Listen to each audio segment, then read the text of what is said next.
पालघरमधलं बहाडोली गाव हे जांभूळ गाव म्हणून प्रसिद्ध आहे, कारण या गावाची अर्थव्यवस्था ही जांभळांवर अवलंबून आहे। गेल्या 80 वर्षांपेक्षा जास्त काळापासून या गावातलं मुख्य पीक हे जांभूळ आहे।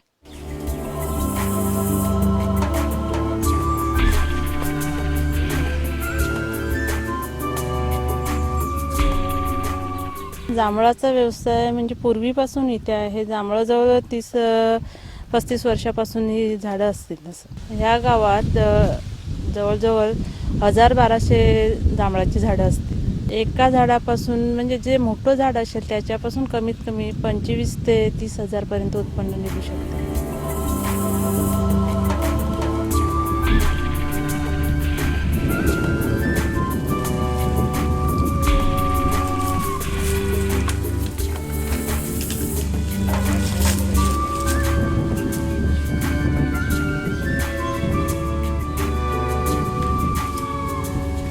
या भागामध्ये 2-3 प्रकारची जांभळाची झाडं आहेत। एक ही मोठी जांभळं आहेत, त्याला आम्ही बदलापुरी सांगतो। दुसरी काळी जांभळं असतात, त्याला काला सोना म्हणून सांगतो।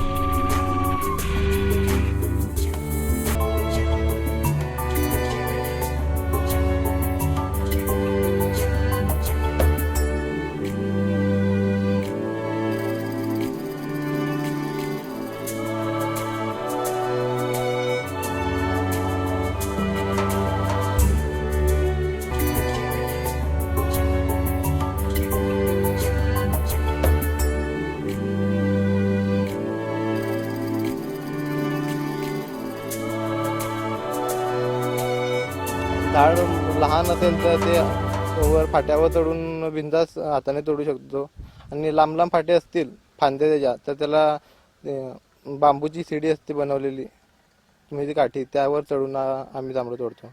आणि बेंडीने जांभळं तोडतो, जी काठीला गोल राऊंडमध्ये पिशवी बांधून।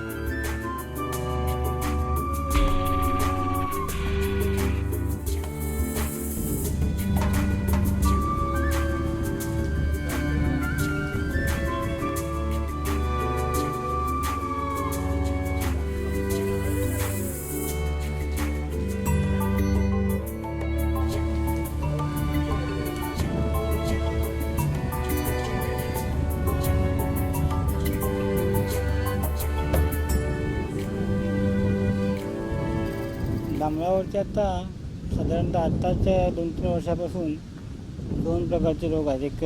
एक अळी म्हणून जी अळी पडते लाल कलरची, एक पिवळ्या कलरची जी अळी येते, आणि एक असा कीटक आहे, माशी आहे, की ती जांभळाच्या फळात लागल्यानंतर त्याला सफेद व्हाईट कलरचा डाग पडतो। त्याच्याने जांभळाचं फळ हे थोडं खराब होतं, आणि ते डाग पडल्यानंतर खराब होतं।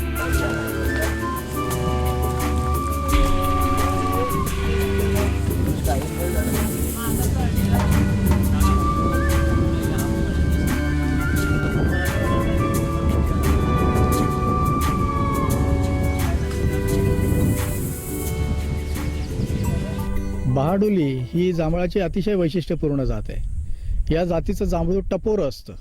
आता सर्वसाधारण आपण जांभळाचा जर आकार बघितला तर ते कुठेतरी 10 ग्रॅम 12 ग्रॅम पर्यंत असतं, पण बहाडोली ही जांभळाची मात्र आपण पाहिली जांभळं तर साधारणपणे 23-24 ग्रॅमची जांभळं असतात। सगळ्यात महत्त्वाची गोष्ट म्हणजे बी आतमधली असते ती मध्यम असते, आणि गराचं प्रमाण याच्यामध्ये जास्त असतं। गर जर आपण बघितला तर थोडासा पांढरा जांभळा असा गर असतो त्याचा, आणि चवीला हे जांभूळ अतिशय चांगलं लागतं। मांसल फळ असल्यामुळे मागणी देखील याला चांगल्यापैकी राहते।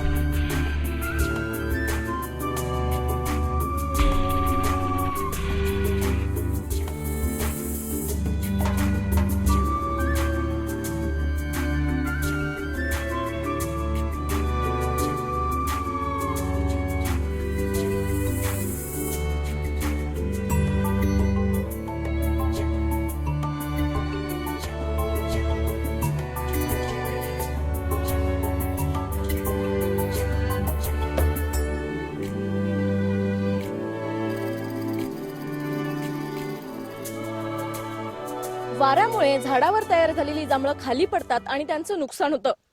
पण ही नुकसान झालेली जांभळं वाया न जाऊ देता त्यांना अशा प्रकारे वाळवून घरच्या घरी त्यांची वाईन तयार केली जाते आणि जांभळापासून एक बाय प्रोडक्ट तयार होतं।